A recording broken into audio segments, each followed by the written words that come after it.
जय श्री राधे। श्री हरिवंश राधा वल्लभ लाल की जय। श्रीत महाप्रभु की जय। परम पूज्य गुरुदेव महाराज की जय जय हो। बहुत बहुत स्वागत है आप सभी का श्री चैतन्य चरितावली में। हम महाप्रभु का अद्भुत चरित्र श्रवण कर रहे हैं। इसी श्रृंखला में आज हम श्रवण करेंगे बड़ा ही अद्भुत अध्याय जिसका नाम है निमाई के भाई निताई। जय हो। प्रेम से कहिए निमाई निताई की जय हो। तो इसे अध्याय को शुरू करने से पहले चलिए महाप्रभु को प्रसन्नता प्रदान करने वाला हरि नाम गा लेते हैं। मेरे साथ आप भी गाइए। हरे कृष्ण कृष्ण कृष्ण हरे हरे, हरे राम राम राम हरे हरे, हरे कृष्णा राधे राधे। निमाई के भाई निताई। पूर्ण तीर्थे कृतम एन तपः क्वावाप्ति दुष्करम तस्य पुत्रो भवे दृश्यः समृद्धो धार्मिकः सुधि। अर्थात जिन्होंने किसी पूर्ण तीर्थों में रहकर किसी प्रकार का घोर और दुष्कर तप किया है, उन्हीं के यहाँ इंद्रियों को वश में करने वाला समृद्धशाली धार्मिक अथवा विद्वान पुत्र उत्पन्न होता है। फिर चाहे वह तप किसी भी जन्म में क्यों न किया गया हो, बिना पूर्व जन्म के सुकृतों से गुणी और धार्मिक पुत्र नहीं हो सकता। जय श्री राधे। चलिए शुरू करते हैं अध्याय को। विधि का विधान भी बड़ा ही विचित्र है। कभी कभी एक ही माता के उदर से उत्पन्न हुए दो भाई परस्पर में शत्रु भाव से वर्ताव करते हुए देखे गए हैं। बाली सुग्रीव, रावण विभीषण, कर्ण अर्जुन आदि सहोदर भाई ही थे, किंतु ये परस्पर में एक दूसरे की मृत्यु का कारण बने हैं। इसके विपरीत विभिन्न माता पिताओं से उत्पन्न होकर उनमें इतना अधिक प्रेम देखने में आता है कि इतना किसी विरले सहोदर भाई में भी संभवतया ना हो। इन सब बातों से यही अनुमान किया जाता है कि प्रत्येक प्राणी पूर्व जन्म के संस्कारों से आबद्ध है। जिसका जिसके साथ जितने जन्मों का संबंध होगा, उसे उसके साथ उतने ही जन्मों तक उस संबंध को निभाना होगा। फिर चाहे उन दोनों का जन्म एक ही परिवार अथवा देश में हो या विभिन्न जाति कुल अथवा ग्राम में हो, संबंध तो पूर्व की भांति चला आवेगा। महाप्रभु गौरांग देव का जन्म गौड़ देश के सुप्रसिद्ध नदिया नामक नगर में हुआ। इनके पिता सिलहट निवासी मिश्र ब्राह्मण थे। माता नवद्वीप के सुप्रसिद्ध पंडित नीलांबर चक्रवर्ती की पुत्री थीं। ये स्वयं दो भाई थे। बड़े भाई विश्वरूप इन्हें 5 वर्ष का ही छोड़कर सदा के लिए चले गए। अपने माता पिता के यही एकमात्र पुत्र थे, इसीलिए चाहे इन्हें सबसे छोटा कह लो या सबसे बड़ा, इनकी माता के दूसरी कोई जीवित संतान ही विद्यमान नहीं थी। श्री नित्यानंद का जन्म राढ़ देश में हुआ। इनके माता पिता राढ़ी श्रेणी के ब्राह्मण थे। वे अपने सभी भाइयों में बड़े थे, किंतु इनके छोटे भाइयों का कोई नाम भी नहीं जानता कि वे कौन थे और कितने थे। ये गौरांग के बड़े भाई नाम से प्रसिद्ध हुए और गौर भक्तों में संकीर्तन समय गौर से पहले निताई का ही नाम आता है। जय हो जय हो। भजो निताई गौर राधे श्याम, जपो हरे कृष्ण हरे राम। जय हो। इस प्रकार इन दोनों का 5 भौतिक शरीर एक स्थानीय रजवीर का ना होते हुए भी इनकी आत्मा एक ही तत्व से बनी हुई थी। इनका शरीर पृथक पृथक देशीय होने पर भी इनका अंतःकरण एक ही था। इसीलिए तो निमाई और निताई दोनों भिन्न भिन्न होते हुए भी अभिन्न समझे जाते हैं। जय हो। प्रभु नित्यानंद की जन्म वीरभूमि जिले के अंतर्गत एक चाका नामक एक छोटे से ग्राम में हुआ था। इनके ग्राम से थोड़ी दूरी पर मोडेश्वर मयूरेश्वर नाम का एक बहुत ही प्रसिद्ध शिवलिंग था। आजकल वहाँ मयूरेश्वर नामक एक ग्राम भी बसा है, जो वीरभूमि का एक थाना है। नित्यानंद प्रभु के पिता का नाम हाड़ई ओझा और माता का नाम पद्मावती देवी था। ओझा दंपति विष्णु भक्त थे। बिना परम भागवत और सद्वैष्णव हुए उनके घर में नित्यानंद जैसे महापुरुष का जन्म हो ही कैसे सकता था। उस समय सांप्रदायिक संकुचितता का इतना अधिक प्राबल्य नहीं था। प्राय सभी संप्रदायों के मानने वाले वैष्णव स्मार्तमा अनुसार ही अपने को वैष्णव मानते थे। उपास्य देव तो उनके विष्णु ही होते थे। विष्णु पूजन को ही प्रधानता देते हुए वे अन्य देवताओं की भी समय समय पर भक्ति सेवा से पूजा किया करते थे। अपने को श्री वैष्णव संप्रदाय के अनुयायी कहने वाले कुछ पुरुषों को आज शिव पूजन की तो बात ही क्या, त्रिपुंड, बिल्वपत्र और रुद्राक्ष आदि के दर्शनों से भी घृणा करते हैं।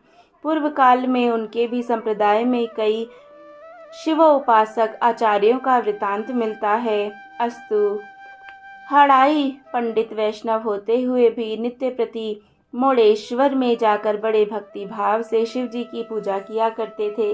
शिव जी तो सभी देवताओं की भावना से पूजा की जा सकती है।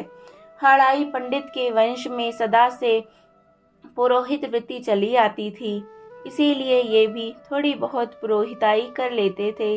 घर में खाने पहनने की कमी नहीं थी, किंतु इनका घर संतान के बिना सूना था, इसीलिए ओझा दंपति को यही एक भारी दुख था। एक दिन पद्मावती देवी को स्वप्न में प्रतीत हुआ कि कोई महापुरुष कह रहा है, देवी, तुम्हारे गर्भ से एक ऐसे महापुरुष का जन्म होगा जिनके द्वारा संपूर्ण देश में श्री कृष्ण संकीर्तन का प्रचार होगा और वे जगन्य मान्य महापुरुष समझे जाएंगे। प्राय देखा गया है कि सात्विक प्रकृति वाले पुरुषों को शुद्ध भाव से शयन करने पर रात्रि के अंत में जो स्वप्न दिखते हैं वे सच्चे होते हैं। भाग्यवती पद्मावती देवी का भी स्वप्न सच्चा हुआ। यथा समय उनके गर्भ रहा और शाके 1314 में माघ के शुक्ल पक्ष में पद्मावती के गर्भ से एक पुत्र रत्न उत्पन्न हुआ। पुत्र का नाम रखा गया नित्यानंद। जय हो। आगे चलकर ये ही नित्यानंद प्रभु अथवा निताई के नाम से गौर भक्तों में बलराम के समान पूजे गए और प्रसिद्ध हुए। बालक नित्यानंद देखने में बड़े ही सुंदर थे। इनका शरीर इकहरा और लावण्यमय था। चेहरे से कांति प्रकट होती थी। गौर वर्ण था। आंखें बड़ी बड़ी और स्वच्छ और सुहावनी थी। इनकी बुद्धि बाल्यकाल से ही तीक्ष्ण थी। 5 वर्ष की अवस्था में इनका विद्यारंभ संस्कार कराया गया। विद्या आरंभ संस्कार होते ही ये खूब मनोयोग के साथ अध्ययन करने लगे। थोड़े ही समय में इन्हें संस्कृत साहित्य तथा व्याकरण का अच्छा ज्ञान हो गया। ये पाठशाला के समय में तो पढ़ने जाते, शेष समय में बालकों के साथ खूब खेल कूद करते। इनके खेल अन्य साधारण प्राकृतिक बालकों की तरह नहीं होते थे। ये बालकों को साथ लेकर छोटी ही उम्र से श्री कृष्ण लीलाओं का अभिनय किया करते थे। किसी बालक को श्री कृष्ण बना देते, किसी को ग्वाल बाल और आप स्वयं बलराम बन जाते। जय जय। कभी गोचारण लीला करते, कभी पुलिन भोजन पर अभिनय करते, कभी मथुरा गमन की लीला बालकों से कराते। इन्हें ये लीलाएं किसने सिखा दी और इन्होंने इनकी शिक्षा कहाँ से पाई, इसका किसी को कुछ भी पता नहीं चलता। ये सभी शास्त्रीय लीला ही किया करते। जय हो। कभी कभी आप रामायण की लीलाओं को बालकों से कराते, किसी को राम बना देते, किसी को भरत शत्रुघ्न और आप लक्ष्मण बन जाते। शेष बालकों को नौकर चाकर और रीछ बानर बनाकर भिन्न भिन्न स्थानों की लीलाओं को करते। कभी तो वनगमन का अभिनय, कभी चित्रकूट का भाव दर्शाते और कभी सीता हरण का अभिनय करते। एक दिन आप लक्ष्मण मूर्छा की लीला कर रहे थे। आप स्वयं लक्ष्मण बनकर मेघनाथ की शक्ति से बेहोश होकर गिरे पड़े थे। एक लड़के को हनुमान बनाकर संजीवनी लाने के लिए भेज दिया। वह लड़का छोटा ही था। इन्होंने जैसा बताया उसे भूल गया। वे बहुत देर तक बेहोश बने पड़े रहे। सचमुच लोगों ने देखा कि इनकी नाड़ी बहुत ही धीरे धीरे चल रही है। बहुत जगाने पर भी नहीं उठते। इसकी सूचना इनके पिता को जाकर बालकों ने दी। पिता यह सुनकर दौड़े आए और उन्होंने भी आकर इन्हें जगाया, किंतु तो भी नहीं जगे। तब तो पिता को बड़ा भारी दुख हुआ। जो बालक इनके पास राम रूप में बैठा रुदन कर रहा था, उसे याद आई और उसने हनुमान बनने वाले लड़के को बुलाया। जब हनुमान जी संजीवनी लेकर आए और इन्हें वह सुंघाई गई, तब इनकी मूर्छा भंग हुई। इस प्रकार ये बाल्यकाल से ही भांति भांति की शास्त्रीय लीलाओं का अभिनय किया करते। जय हो।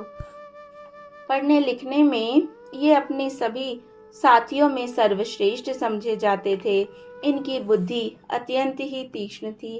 प्राय देखा गया कि पिता का ज्येष्ठ पुत्र के प्रति अत्यधिक प्रेम होता है और माता को सबसे छोटी संतान सबसे प्रिय होती है। फिर ये तो रूप और गुणों में भी अद्वितीय ही थे। इसी कारण हड़ाई ओझा इन्हें प्राणों से भी अधिक प्यार किया करते थे। वे जहाँ कहीं भी जाते वहीं इन्हें साथ ले जाते। इनके बिना उन्हें कहीं जाना आना या अकेले बैठकर खाना पीना अच्छा ही नहीं लगता था। माता भी इनके मनोहर मुखकमल को देखकर सदा आनंद सागर में डुबकियां लगाती रहती थी। इस प्रकार इनकी अवस्था 12-13 वर्ष की हो गई। हड़ाई पंडित बड़े साधु भक्त थे। प्राय हमेशा ही कोई साधु संत इनके घर पर बने ही रहते। ये भी यथाशक्ति जैसा घर में रूखा सूखा अन्न होता, उसके द्वारा श्रद्धा पूर्वक आगत साधु संतों का सत्कार किया करते। एक दिन एक सन्यासी आकर हड़ाई पंडित के यहाँ अतिथि हुए। पंडित जी ने श्रद्धा पूर्वक उनका आतिथ्य किया। पद्मावती देवी ने शुद्धता के साथ अपने हाथों से दाल चावल पकौड़ी और कई प्रकार के साग बनाए। पंडित जी ने भक्ति भाव से सन्यासी जी को भोजन कराया। इनके भक्ति भाव को देखकर सन्यासी महात्मा बड़े प्रसन्न हुए और 2-4 दिन पंडित जी के घर ही ठहर गए।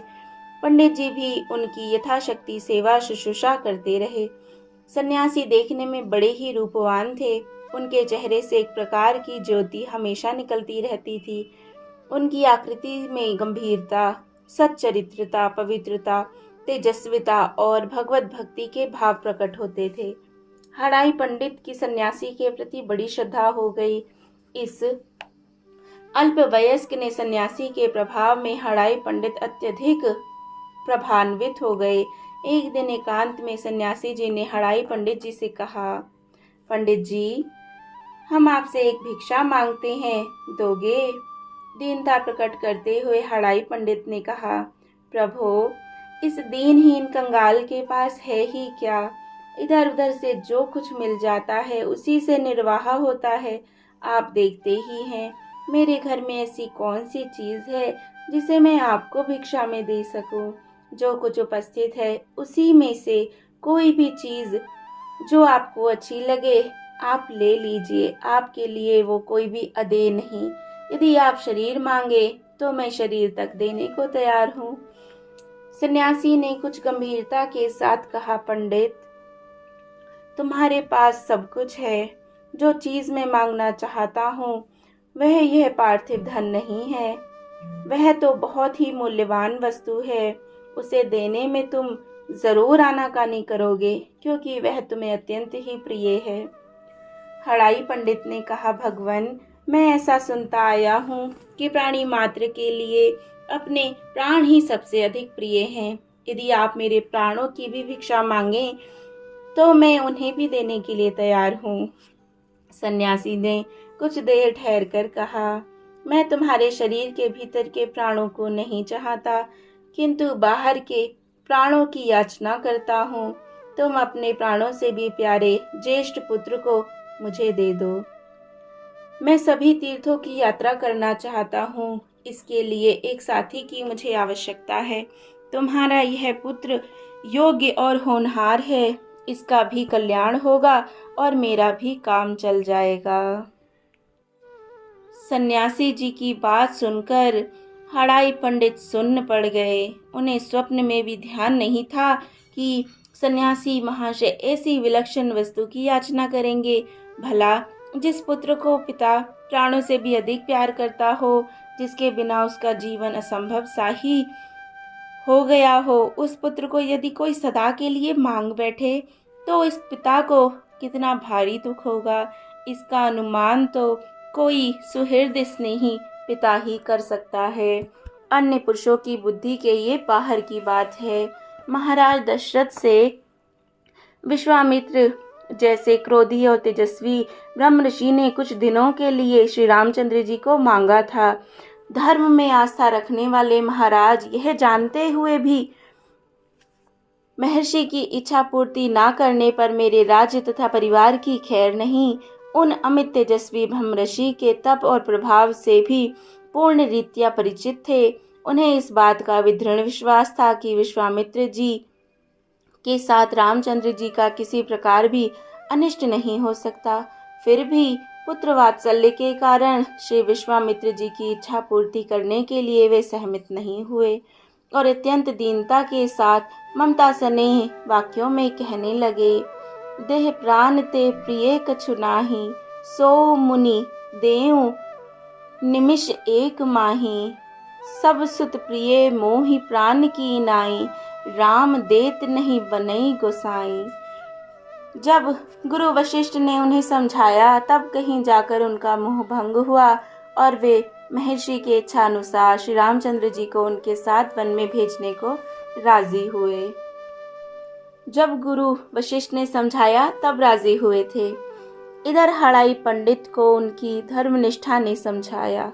उन्होंने सोचा, पुत्र को देने में भी दुख सहना होगा और ना देने में भी अकल्याण है। सन्यासी शाप देकर मेरा सर्वस्व नाश कर सकते हैं, इसीलिए चाहे जो हो पुत्र को दे ही देना चाहिए। यह सोचकर वे पद्मावती के पास गए और उनसे जाकर सभी वृतांत कहा। भला जिसे नित्यानंद जैसे महापुरुष की माता होने का सौभाग्य प्राप्त हुआ हो, वे अपने धर्म से विचलित कैसे हो सकती हैं? पुत्र मोह के कारण वह कैसे अपने धर्म को छोड़ सकती हैं? सब कुछ सुनकर उसने दृढ़ता के साथ उत्तर दिया, मैं तो आपके अधीन हूँ। जो आपकी इच्छा है वही मेरी भी होगी। पुत्र वियोग का दुख असह्य होता है, किंतु पतिव्रताओं के लिए पति आज्ञा उल्लंघन का दुख उससे भी अधिक असह्य होता है। इसीलिए आपकी जैसी इच्छा हो करें। मैं सब प्रकार से सहमत हूँ। जिसमें धर्म लोप ना हो वही कीजिए।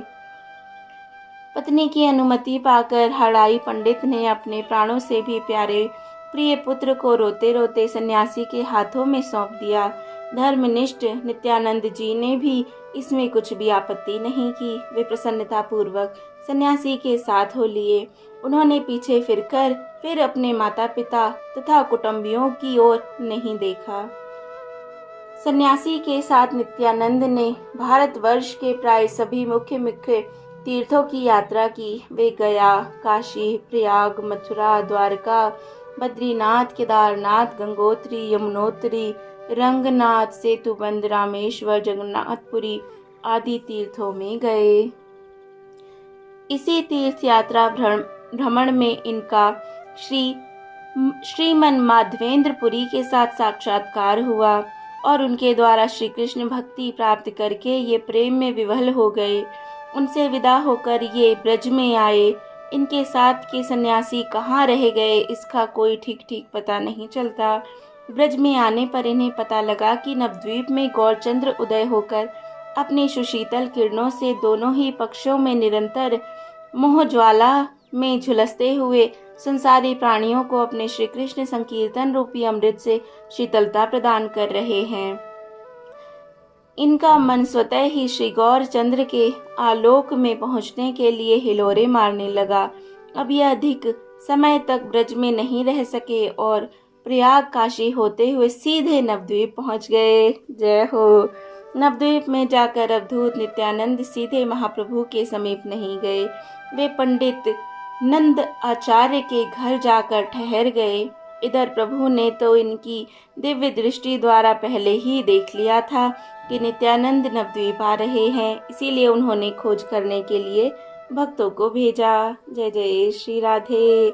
कितना सुंदर अध्याय, कितना प्यारा अध्याय, बहुत आनंदमयी है ना। जय जय श्री राधे, जय जय श्री राधे। श्री चैतन्य महाप्रभु की सदा जय हो, सदा जय हो, सदा जय हो। जय जय श्री राधे। श्री हरिवंश।